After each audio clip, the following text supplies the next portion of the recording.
депутаттар аудандық мәслихаттың бүгін кезектен тыс 37-ші сессиясына мәслихаттың 7 депутатынан 5 депутат қатысып отыр.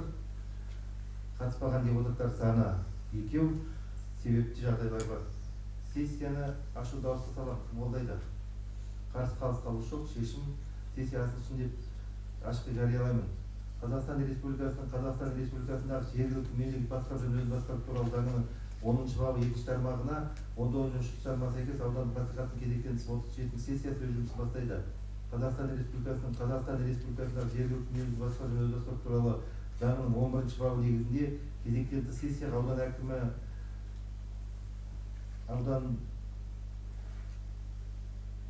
аудандық экономика және қаржы бөлімінің басшысы Гүлзира Құмарғазы Жанаева, ауылдық округ әкімдері қатысып отыр. Сессия отырысы тікелей эфирде көрсетілуде. Құрметті депутаттар, аудандық мәслихаттың бекітілген жұмыс жоспарына сәйкес сессияның күн тәртібіне енгізілген мәселелер тұрақты комиссия отырысында қаралып, талқыланып, кезектен тыс сессияға шығаруға мақұлданды. Атап айтқанда, бірінші, Күршім аудандық мәслихатының 2024 жылғы 25 желтоқсандағы Абай ауылдық округінің 25-27 жылдарға арналған бюджет туралы нөмір 38-дегі шешімін өзгеріс енгізу туралы баяндамашы Лаула Амирғалиқызы Әшімова, Абай ауылдық округ әкімінің міндетін атқарушы. Екінші, Күршім аудандық мәслихаттың 24 жылғы 25 желтоқсандағы Балыш ауылдық округінің 25-27 жылдарға арналған бюджет туралы нөмір 38-дегі шешімін өзгеріс енгізу туралы Ержан Тоқайұлы Тілеубаев, Балыш ауылдық округінің әкімі. Үшінші, Күршім аудандық мәслихатының 24 жылғы 25 желтоқсандағы Күршім ауылдық округінің 25-27 жылдарға арналған бюджет туралы нөмір 32-4 шешімін өзгеріс енгізу туралы Жанболат Рақымғалиұлы Кәрімбаев, Күршім ауылдық округінің әкімінің орынбасары. Төртінші, Күршім аудандық мәслихатының 24 жылғы 25 желтоқсандағы Қалыт ауылдық округінің 25-27 жылдарға арналған бюджет туралы шешім өзгеріс енгізу туралы Елжан Бөгенбайұлы Мұхтархан, Қалыт ауылдық округінің әкімі. Бесінші, Күршім аудандық мәслихатының 24 жылғы 25 желтоқсандағы Құйған ауылдық округінің 25-27 жылдарға арналған бюджет туралы шешім өзгеріс енгізу туралы Мадина Әнуарбекқызы Дүкетаева, Құйған ауылдық округінің әкімінің міндетін атқарушы. Алтыншы, Күршім аудандық мәслихаттың 24 жылғы 25 желтоқсандағы Маралды ауылдық округінің 25-27 жылдарға арналған бюджет туралы нөмір 32-7 шешім өзгеріс енгізу туралы Бауыржан Төлеуханұлы Сейілханов, Маралды ауылдық округінің әкімі.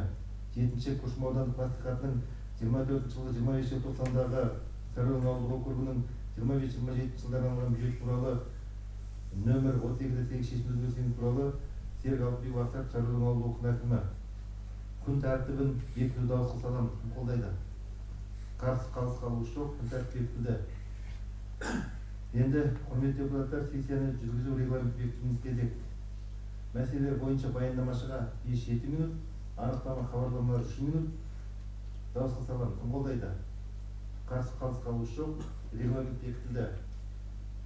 Аудандық мәслихаттың регламентіне сәйкес санақ комиссиясы және хатшылық тобын сайлауымыз қажет.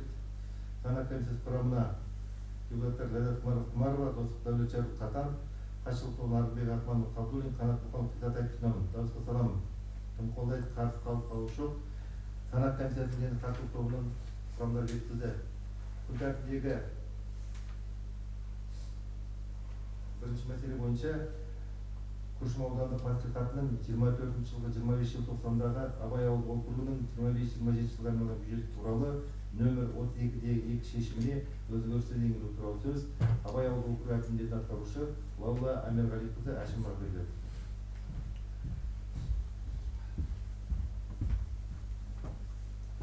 Қысқаша жатты. Құрметті Қайрат Тоқанұлы және депутат мәслихат сессиясына қатысушылар. Түсіндірме жазба Абай ауылдық округінің 2025-27 жылдарға арналған бюджетін нақтылауға аудан бюджетінің нақтылауы негіз болып отыр. Бюджетке аудандық маңызы бар қалаларда, ауылдарда, кенттерде, ауылдық округтерде автомобиль жолдарының жұмыс істеуін қамтамасыз ету 013 бағдарламасы бойынша 84 миллион 143 мың теңге қайтарылды. Бюджеттен берілді. Аудандық маңызы бар қала, ауыл, кент, ауылдық округ әкімінің қызметін қамтамасыз ету жөніндегі қызметтер 001 бағдарламасы бойынша әкімшілік қызметті қамтамасыз етуге 1 миллион 559 мың теңге берілді. Құрметті депутаттар, Лаула Амирғалиқызының сұрақтарыңыз бар ма? Бұл мәселеде және тұрақты комиссия отырысында қаралған. Сұрақтарыңыз болмаса дауысқа саламыз. қолдайды. Қарсы қалыс қалушы жоқ. Шешім жобасы бекітілді. Рахмет.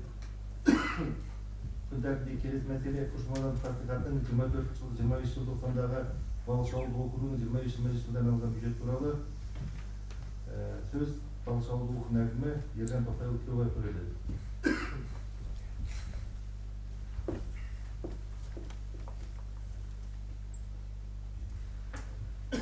Құрметті Қайрат Тоқанұлы, құрметті депутаттар, құрметті сессия қатысушылар, Балықшы ауылдық округінің 2025-2027 жылдарға арналған бюджетіне өзгерістер енгізу бойынша түсіндірмелі жазба. Балықшы ауылдық округінің 2025-2027 жылдарға арналған бюджетін нақтылауға аудан бюджетінің нақтылануы негіз болып отыр. 2024 жылдың соңына қалған бюджет қаражатының бос қалдықтары 928 мың теңге. Ол қаражаттар келесі мақсатқа бағытталды. Елді мекендерді абаттандыру мен көгалдандыру, Ақсуат ауылының орналасқан саябақты қоршауға 928 мың теңге. Аудандық бюджет трансферттері есебінен ауылдық округке 25 миллион теңге қаражатты ұлғайтып, оны келесі бағыттарға елді мекендерді абаттандыру мен көгалдандыруға бағдарламасы бойынша 25 миллион теңге, Жоңысқа ауылына кіші футбол алаңын орналастыруға 15 миллион теңге, Аманат ауылына қар тоқтататын қоршау орналастыруға 10 миллион теңге жұмсауды ұсынамын. Аудандық бюджет трансферттері есебінен 6 миллион теңгеге қаражат елді мекендерді абаттандыру мен көгалдандыруға бағдарламасынан азайтылды. Ақсуат, Жоңысқа, Аманат ауылдарына мал өткелегін орналастыру жұмыстарынан. Құрметті депутаттар, аталған өзгерістерді қолдауларыңызды сұраймын. Құрметті депутаттар, сұрақтарыңыз бар ма Ержан Тоқайұлына? Бұл мәселеде жаңа сұрақ комиссиясында қаралған, талқыланған. Сұрақтарыңыз болмаса дауыс саламын. Шешім жобасы қолдайды. Қарсы қалыс қалушы жоқ. Шешім бекітілді. Рахмет. Күн тәртібіндегі келесі мәселе Күршім аудандық мәслихатының 24 жыл 25 желтоқсандағы Күршім ауылдық округінің 25-27 жылдардағы бюджет туралы нөмір 32-4 шешімді өзгерістер туралы сөз Күршім ауылдық округінің әкімінің орынбасары Жанболат Рахмалиев Кәрімбаевқа беріледі. Құрметті Қайрат Тоқанұлы, құрметті депутаттар мен мәслихат сессиясының қатысушылары, Күршім ауылдық округінің 2025-2027 жылдарға арналған бюджетінде өзгеріс енгізу негізі болып отыр. Аудандық бюджет трансферттері есебінен ауылдық округке 38 миллион 470 мың теңге қаражат бөлінді. Олар елді мекендерді жарықтандыру 008 бағдарламасы бойынша 5 миллион 353 мың теңге. Күршім ауылы Заңгер көшесі жарықтандыру нысандарын орнатуға бөлінді. Елді мекендерді абаттандыру мен көгалдандыру 011 бағдарламасында Күршім ауылындағы Даңқ аллеясын ағымдағы жөндеу жүргізуге 10 миллион мың теңге. Күршім ауылында хоккей қорабын орнатуға 21 миллион 917 мың теңге. Алғабас ауылында иесіз бұзылған үйлерді бұзып шығаруға 1 миллион 200 мың теңге бөлінді. Елді мекендерді жарықтандыру 008 бағдарламасы бойынша үнемделген қаражат 4 миллион 180 мың теңге бюджетке қайтарылды. Елді мекендерді абаттандыру мен көгалдандыру 011 бағдарламасы бойынша 14 миллион 359 мың теңге үнемделген қаражат бюджетке қайтарылды. 2025 жылдың 1 қаңтарына қалған 5 миллион 768 мың теңге бюджет қаражатының бос қалдықтары. Аудандық маңызы бар қала, ауыл, кент, ауылдық округ әкімінің қызметін қамтамасыз ету жөніндегі қызметтерге техникалық қызметкерлерінің жалақысын салығын төлеуге 1 миллион 760 мың теңге. Күршім ауылда көпқабатты үйлердің жиналған қар суын сорғыға 4 миллион мың теңге жұмсалады. Хабарлама аяқталды. Сұрақтарыңыз бар ма? Сұрақтарыңыз болмаса, шешім жобасы қолдарыңызда дауыс аламын. Кім қолдайды? Қарсы қалыс қалушы жоқ. Шешім бекітілді. Рахмет. Күн тәртібіндегі келесі мәселе Күршім аудандық мәслихатының 24 жыл 25 желтоқсандағы Қалқұт ауылдық округінің 25-27 жылдарына арналған бюджет туралы нөмір 38-5 шешім өзгерістері туралы сөз Қалқұт ауылдық әкімі Елжан Бөгенбайұлы Мұхтархановқа беріледі.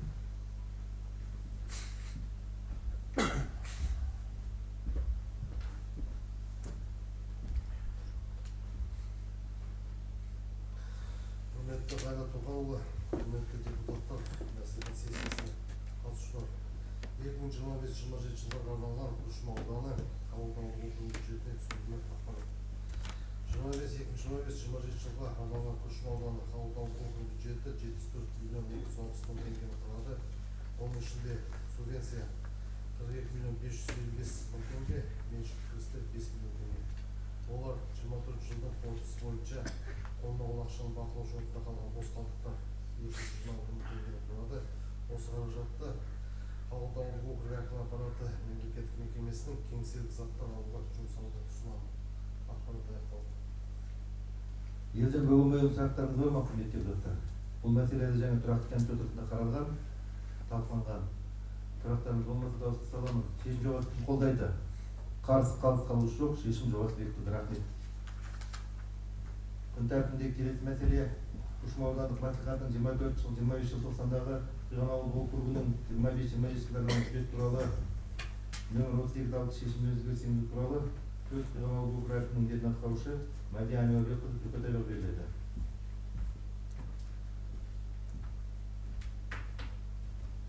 Құрметті Қайрат Тоқанұлы, құрметті депутаттар және мәслихат сессиясына қатысушылар, 2025-2027 жылға арналған Күршім ауданы Құйған ауылдық округінің бюджеті 101 миллион 798 мың теңгені құрады. Оның ішінде субвенция 44 миллион 222 мың теңге, меншікті кірістер 7 миллион 576 мың теңге. 2024 жылдың қорытындысы бойынша қолма-қол ақшаны бақылау шотында қалған бос қалдықтар 3 миллион 22 мың теңгені құрады.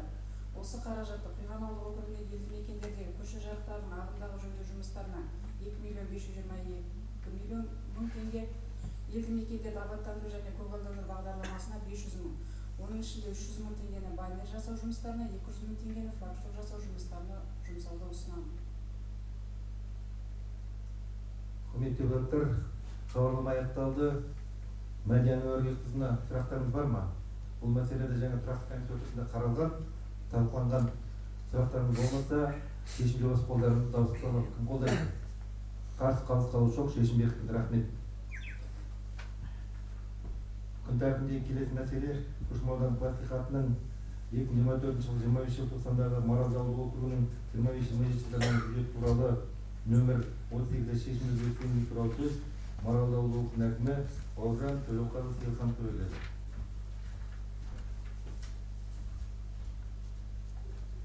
Құрметті Қайрат Тоқанұлы, депутаттар, мәслихат сессиясына қатысушылар. Марал ауылдық округінің 25-27 жылдарға арналған бюджетін нақтылауға аудан бюджетін нақтылауының негізі болып отыр. Аудандық бюджет трансферттер есебінен ауылдық округке 15 миллион теңге қаражаты қысқартылды. Олар елді мекендерде көшелерді жарықтандыру 008 бағдарламасы бойынша 10 миллион теңге, қыстар үшін ауыл көшелерін жарықтандыру. Аудандық маңызы бар қалаларды, ауылдарды, кенттерді, ауылдық округтерді автомобиль жолдарын жұмыс істеуін қамтамасыз ету 013 бағдарламасы бойынша 5 миллион теңге. Қыстар үшін ауыл көшелерін ағымдағы жөндеу жұмыстары. Шығыс Қазақстан облысы Күршім ауданы Марал ауылдық округ әкімінің аппараты мемлекеттік мекемесі бойынша 762 мың теңге 2024 жыл соңында бюджеттік қаражаттар қалдырылған. 2025 жылы 01 аудандық маңызы бар қала, ауыл, кент, ауылдық округ әкімі қызметін қамтамасыз ету жөніндегі қызметтер бағдарламасы бойынша 107 мың теңге, атап айтқан 70 мың теңгеге маңдайшы мемлекеттік елтаңбамен 37 мың теңгеге картель, 22 мемлекеттік орган күрделі шығыстар бағдарламасы бойынша 655 мың теңге, 155 мың теңгеге мемлекеттік рәміздер, 500 мың теңгеге ноутбук сатып алуға рұқсат берулерін сұрайды. Құрметті депутаттар, артылған өзгерістер қолдауларыңызды сұрайды. Құрметті депутаттар, Бауыржан Төлеуқазының сұрақтарыңыз бар ма? Бұл мәселеде жаңа тұрақты комитет қаралды, талқыланды. Сұрақтарыңыз болмаса, шешім жобасы қолдарыңызда. Дауысқа саламын. Кім қолдайды? Қарсы қалыс жоқ, шешім бекітілді. Рахмет. Күн тәртібіндегі келесі мәселе Күршім аудандық мәслихатының 24 жыл 23 желтоқсандағы Сарыөзек ауылдық округінің 23-27 жылдардағы бюджет туралы нөмір 38 шешіміне өзгеріс енгізу туралы сөз Сарыөзек ауылдық округінің әкімі Серік Алтынбекұлы Ақсақовқа беріледі. Құрметті Қайрат Тоқанұлы, құрметті депутаттар және мәслихат сессиясына қатысушылар. 2025 жылғы арналған Күршім аудандық Сарыөзек ауылдық округінің бюджетін нақтылауға аудандық бюджеттің нақтылануы негізі болып отыр. Аудандық бюджеттегі 3 миллион 494 мың теңге ағымдағы сала трансферттер бөлінді. Олар 400 мың баннер жасауға, 94 мың Қазақстан Республикасы мемлекеттік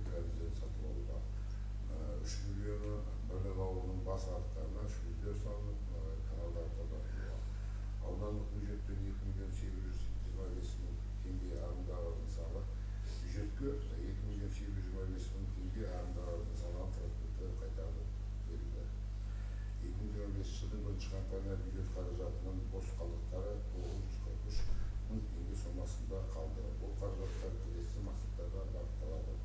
Ауылдық округке қарасты елді мекендердің аумағын абаттандыру жұмысына 943 мың теңге, көшелерді қоқыстан тазарту және қоқыстарды қоқыс орындарына шығару, ағаштардың құлаған бұталарын тазарту және қашаларды бояулар мен бояп беру жұмыстарға бағытталады. Құрметті депутаттар, осы өзгерістерді негізге ала отырып, өзгерістерді бекітулерді сұраймын. Серік Алтынбекұлының сұрақтарыңыз бар ма? Бұл мәселеде жаңа тұрақты комиссиясының қаралып жан-жақты талқыланды. Енді сұрақтарыңыз болмаса, шешім жобасы қолдарыңызды дауысқа саламын. Кім қолдайды? Қарсы, қалыс қалушы жоқ, шешім бекітілді. Құрметті депутаттар, осымен бүгін сессиядағы барлық сұрақтар толығымен қаралды. Сұрақтарыңыз, ұсыныстарыңыз бар ма? Осымен кезектерді 37 сессия өз жұмысын аяқтайды. Сессияны жауап деп жариялаймын. Рахмет қатысқандарыңызға. Бір минут сұрақ